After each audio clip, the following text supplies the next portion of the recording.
As we can see, a lot of people they don't want to participate because it is on the harder side that we are calling now. Because the cheaper side is just to play by the rule, and the rule Yes, is not yes, set up by us. We are not in charge of it, but we just play by it. And of course, nobody is going to shoot you because we are playing by the rule. The people that they yes, are going to shoot are those that are not playing by the rule, and yes, that is the only way you are going to be free. If you don't want to be free, that is fine. You remain a slave forever. That is okay. If that is what you want, you don't need to struggle. You don't struggle to be normal.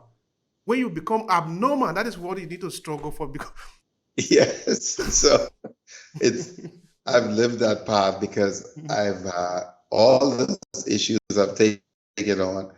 I remember when I built my fly fishing resort, persons used to book up to 5 years in advance, and myself, along with other guides from different islands of the Bahamas, we decided to push for a legislation that was about creating a conservation model that would empower the ordinary citizens to use these resources.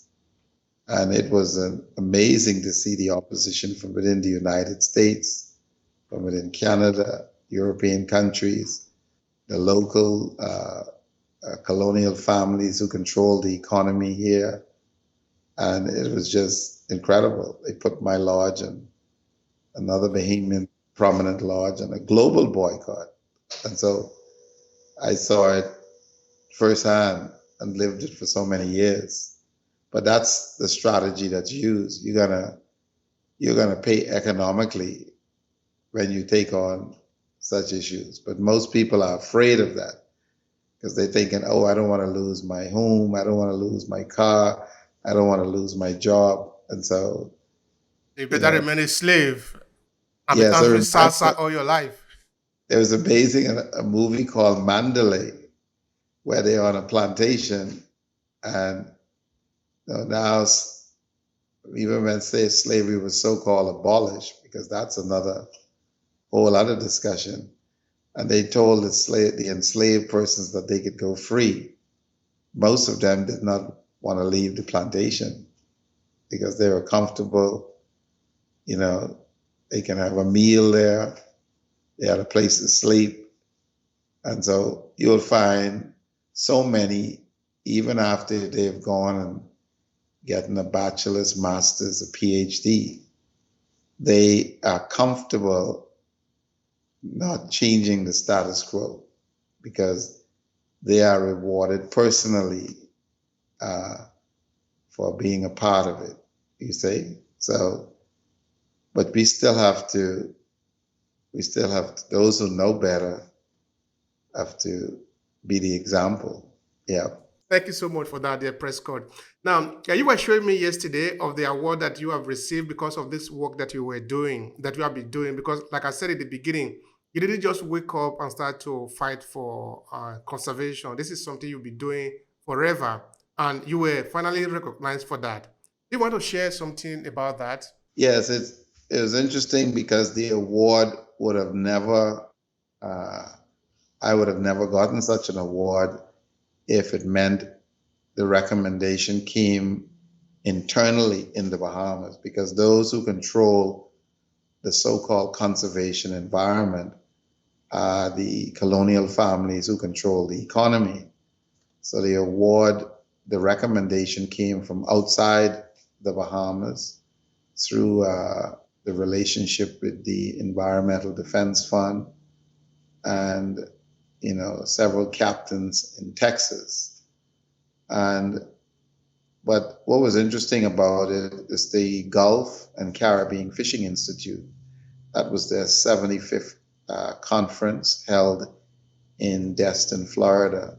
And we were accommodated by Minister of the Environment, Mr. Vaughn Miller, and his leadership team accompanied. But I could have easily looked at it in a way that it was about me personally, but I saw it as an opportunity to open the door for the bigger issues that we face with. So when I accepted the award, I said, I'm accepting this award on behalf of a conservation model that is about empowering ordinary citizens.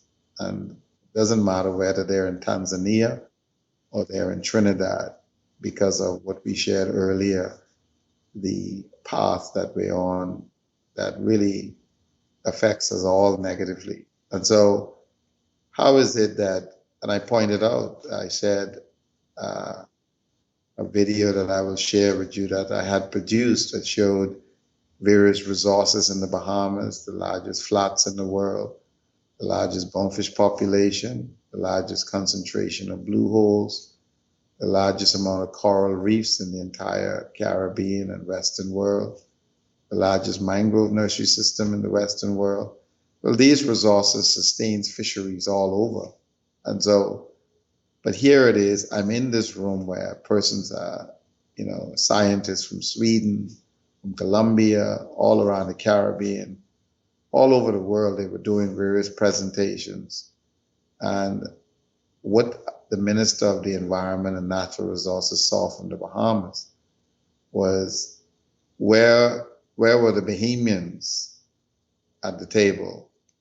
Where were the Bahamians who have these resources, but yet who's leading the effort in the protection of these resources with such a model? And so I had the opportunity to speak, and I said to them, I spoke about the things that I've experienced with so many people dying from Haiti, just like many leave the continent of Africa trying to get to Europe.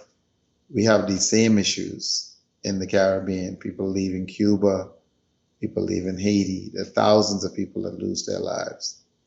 But I said, while we here talking about, how much fish and the sagasso weed and the coral reef and so forth, the conch, red snappers, nobody's speaking about how does this impact the human component.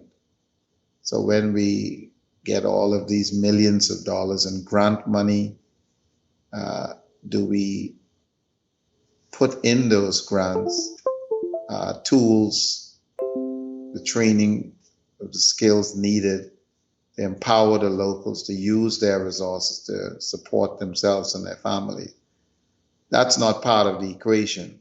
And so that's what I was telling you about the model of conservation. And yet so many fund these research of how they scout out resources, not only in our region, it's the same model in Africa. They all through Africa saying they're testing the soil and checking out the plant, but yet, the big pharmaceutical companies in Europe, in the United States, in China, they're producing the pills. They realize that there's platinum under the ground, there's diamond, there's gold. And so I spoke to a conservation model that's about bringing real change and empowerment to not only our region, but what we face all over the world. And so accepting the award, I'm grateful for it, but I didn't see it as something about promoting my own self-interest. Again, we talk about that nature of scarcity or abundance. And so for me, I met some amazing persons from throughout the region, from St. Lucia, Trinidad and Tobago, Jamaica, Haiti. It was an amazing experience, a week conference. And I learned a lot because it was fascinating to see all of the various, presenters, the scientists doing the research with all kinds of marine resources. So, but what I am very, if you look at our miseducation, we need to have a serious effort getting persons in the sciences at all levels. I mean, COVID showed you that we rated reading on vaccines from somebody else, right?